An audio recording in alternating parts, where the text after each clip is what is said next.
Standing on top of a high mountain, everything just slows down. The air feels fresh, the clouds drift by, and for a moment, it's just you and the view. The road runs straight out to the horizon, wide open, nothing blocking your view. You've got the sun, the wind, the ocean off in the distance. No traffic, no pressure. You just keep driving, letting your mind wander, feeling free in a way you don't get back home. The flight from Oahu to the Big Island feels like stepping into paradise. As the plane takes off, the deep blue ocean opens up. Looking out the window, you see the turquoise water, the rugged coastline. Watching clouds drift over the sea, you can really feel the spirit of Hawaii, wild, calm, and incredibly beautiful. You're stepping into a moment of freedom and pure awe. Hi everyone, welcome back to LanCT.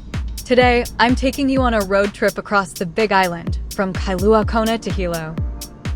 Landing at Kauai, the first thing that hits you is how welcoming it feels, like you're not just arriving, you're coming home. This is the car we rented for the trip. I'll be doing another video soon with tips on renting cars in Hawaii, so hit that subscribe button, don't miss it. After picking up the car, we drove around Kona to feel the local life.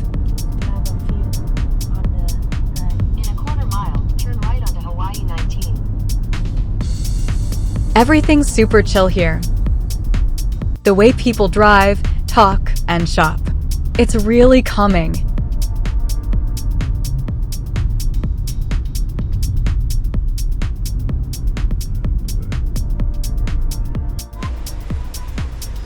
We stopped at Walmart to grab some essentials, snacks, and a few things we'd need for the next couple of days. Quick, easy, and kind of fun to see what they have in the store too.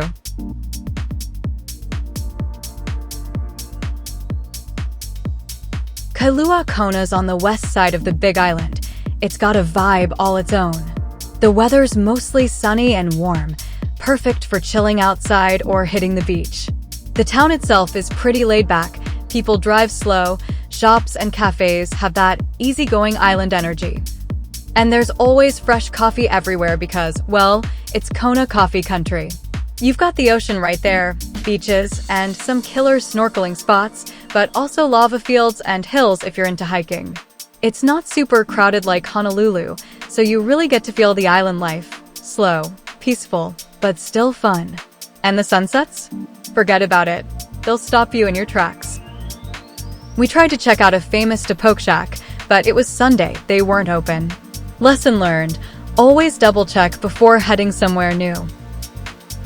Most of our trips are spontaneous, so small mistakes happen. But honestly, that's part of the fun and how you learn for the next adventure. By noon, we were on the road Kona to Hilo, west to east. Can't wait to see what's next.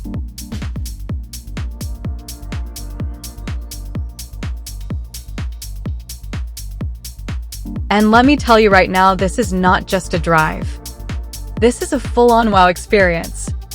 So we just landed at Kona International Airport. And fun fact about this airport is basically half outdoor. No jet bridges, no fancy glass terminals. You walk outside, feel the warm Hawaiian breeze. And your vacation officially starts the second you step off the plane. Now buckle up, because we're heading on a road trip. From Kona to the Mauna Kea Observatory Information Center. And trust me, this drive is like traveling through another planet. As we leave Kona, look around. You see only black lava fields stretching for miles. This land was literally built by volcanoes. The Big Island has 5 major volcanoes, and yes, some of them are still active. So basically, Hawaii is still under construction. Nature said, "I'm not done yet." That black rock you see everywhere? That's hardened lava from ancient eruptions. It looks rough, raw, and powerful, and it reminds you how small we really are. So let's talk volcanoes for a second. We're driving on land shaped by Mauna Loa and Mauna Kea. Mauna Loa is the largest volcano on Earth by volume and area. Mauna Kea, on the other hand, is the tallest mountain in the world if you measure it from the ocean floor. Yeah, taller than Mount Everest. Everest is just showing off above sea level. Mauna Kea is humble, most of it is underwater. Classic Hawaii, quiet, powerful, mind-blowing. Keep your eyes open while driving. You might see wild goats, sheep, or even wild pigs. And no, they're not in a zoo, this is their home. Life here moves slower. People wave when you pass by. Nobody's honking. Nobody's rushing. Coming from New York, this feels suspicious. Like, why is everyone so calm? But after a few minutes, you get it. This island teaches you to breathe. One of the first things you'll notice on the Big Island is lava rock everywhere. Black lava rock covers the ground, lines the roads, and shapes the entire landscape. That's what makes the Big Island so special. This one is one of the main type of lava rock in Big Island. Sharp, rough, broken, and you don't want to walking on it barefoot. Yeah, don't do that. And that's because the Big Island is the youngest island in Hawaii. It's still being formed today. The Big Island has 5 major volcanoes: Mauna Loa, Mauna Kea, Kilauea, Hualalai, and Kohala. All of this lava rock comes from volcanoes. When lava erupts and cools, it hardens into rock. And over thousands of years, those layers of lava create new land.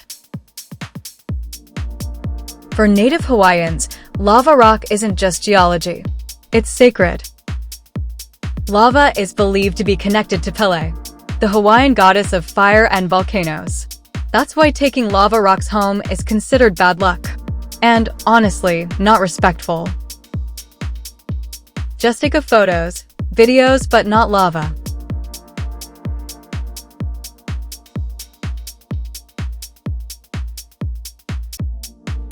Are you wondering why is there so much dried grass on the Big Island?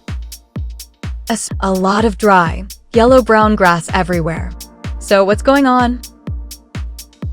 Because the west side, including Kona, is much drier. This side sits in the rain shadow of Mauna Kea and Mauna Loa. Moist air comes in from the ocean, hits the mountains, drops most of its rain on the east side near Hilo. And by the time it reaches Kona, there's not much rain left. Strong winds, intense sun, and thin volcanic soil also play a role. In many places, soil hasn't fully developed yet, because the land is geologically young. And most of the grass you see isn't native to Hawaii. Many grass species were brought here for cattle ranching, especially in places like Waimea, where some of the largest ranches in the US are located. These grasses spread quickly and adapted perfectly to dry conditions. So now they cover huge areas of the island. Because the grass dries out so easily, it becomes a fire risk, especially during droughts. Wildfires do happen on the Big Island, and dry grass is often the fuel. That's why you'll sometimes see burned areas or controlled fire zones along the highway. Here's the amazing part. Even the lava rock looks lifeless. Life always finds a way. Tiny cracks collect rainwater. Seeds land. Moss grows. Then grass. Then trees. Over time, lava rock turns into rich volcanic soil, which is why the Big Island can grow coffee, bananas, papaya, and so many tropical plants. Now, as we drive higher, you'll notice something wild. The temperature drops. The air feels thinner. The landscape changes again. We're going from tropical beach vibes to something that feels almost Mars-like. The road is smooth, well-maintained, and the views? Insane. Lava plains turn into rolling hills, then into wide open spaces that feel endless. This is why people love road trips here. Every 10 minutes feels like a new country.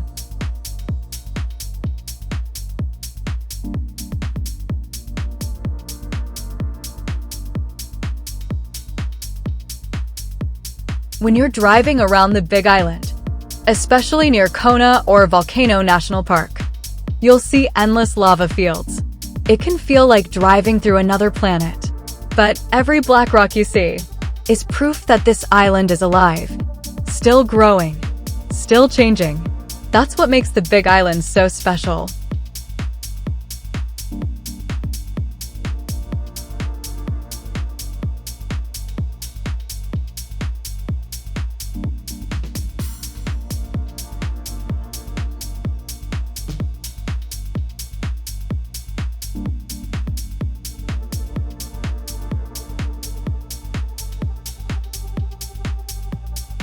And here we are, Mauna Kea Observatory Information Center. This is where most people stop first, and honestly, it's a great place to slow down. There's a parking lot right here. And from this point, you can actually do some short hiking trails around the area. Nothing too intense, just enough to stretch your legs, breathe in the fresh air, and take in those wide-open views. If hiking isn't your thing, no worries. There's also a small visitor center, almost like a mini museum, where you can learn about the history of Mauna Kea, both from a scientific side and a cultural side. You'll see exhibits about the volcano itself, why this mountain is so important to native Hawaiian culture, and why scientists from all over the world come here to study the stars, sitting at about 9,200 feet above sea level. This is where visitors come to learn, adjust to the altitude, and prepare if they're heading higher. From here, scientists study the universe because Mauna Kea has some of the clearest skies on Earth. Less light pollution, clean air, high elevation. Basically, the stars look so good here, even the universe is like, okay, Hawaii, relax. If this is your first time here, you're probably doing what I'm doing right now. Standing still, looking around, trying to process how real this place is. Photos don't do it justice. Videos don't do it justice. You have to feel it. It's quiet. It's powerful. And it makes you feel incredibly small in the best way possible. Mauna Kea is not just science and views. It's also a sacred place for native Hawaiians. So remember, respect the land, respect the culture, leave no trash, and always travel with aloha. Now here's where things got interesting. It was only when we arrived here that we realized we had made a mistake again. If you want to drive all the way up to the summit of Mauna Kea, you're required to have a four-wheel drive vehicle. No exceptions. The road going up is steep, rugged, and part of it is unpaved. For safety reasons, rental companies and park officials do not allow regular cars to go up. And guess what we had? Yep, not a four-wheel drive. So as much as we wanted to continue to the top, we had to make the responsible choice and turn back. Honestly, at first, it was a little disappointing. You come all this way, and the summit is right there, but not today. But that's travel, right? Sometimes the journey teaches you something, instead of giving you everything at once. And Mauna Kea? She's not going anywhere. We'll be back, better prepared, with the right vehicle. And maybe even warmer jackets next time. So with that lesson learned, we got back in the car and continued our road trip toward Hilo. Right now, we're driving on Route 200, better known as Saddle Road, one of the most important and fascinating highways on the Big Island of Hawaii.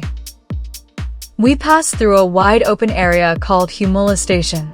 At first glance, it looks quiet, just rolling hills, dry grass, and endless space. But this place has a deep history and plays a big role in life on the Big Island. Hilo Station is a ranching area located on the slopes of Mauna Kea, right along Saddle Road. This land has been used for cattle ranching for over a century, and it's closely connected to the ranching traditions of Hawaii. A lot of people don't realize this, but Hawaii has a strong cowboy culture. And here, they're called Paniolo. The Paniolo are Hawaiian cowboys, and their history goes all the way back to the early 1800s. Cattle were first brought to the islands, and they multiplied fast. Soon, skilled riders were needed to manage them. Mexican cowboys were invited to teach Hawaiians, and that's how the Paniolo culture was born. Hilo Station is one of the places where that ranching lifestyle still exists today. So when you're driving through here, You're not just passing land, you're passing living history. Hilo Station sits at a high elevation, which means cooler temperatures, strong winds, and much drier conditions.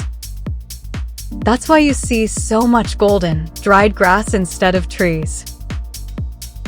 This type of grass does well in open, windy areas and is perfect for grazing cattle. The climate here feels totally different from the beaches in Kona or Hilo. Same island, completely different world. There are no big towns here, no shopping centers, no crowds, just space, sky. And that feeling of driving through the heart of the island. Hilo Station is part of what makes the Big Island unique. It shows a side of Hawaii that most visitors don't expect. A rural, working landscape, shaped by nature, culture, and tradition. Between two massive volcanoes. This land supports ranching, protects open space, and keeps the island balanced. This road doesn't just connect places, it connects worlds. Most of the road is one lane in each direction, but some sections still feel narrow. The drive from Kona to Hilo on Saddle Road is about 85 miles or 137 kilometers. There are long stretches with no gas stations or services, so make sure your tank is full before you go.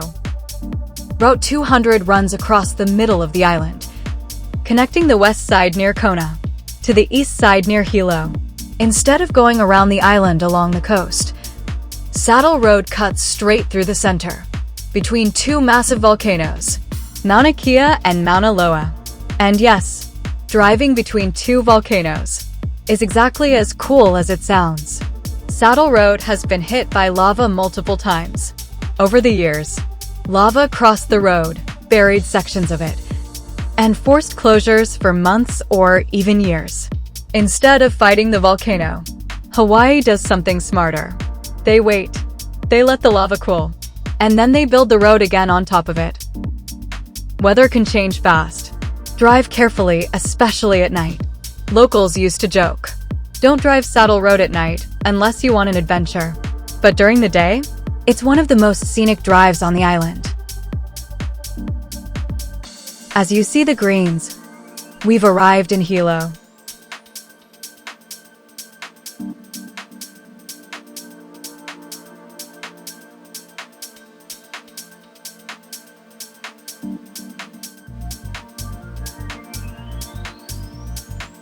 We're staying at a very nice Airbnb with a fruit garden, taking some time to rest and recharge before our adventures in the next few days. See you in our upcoming videos.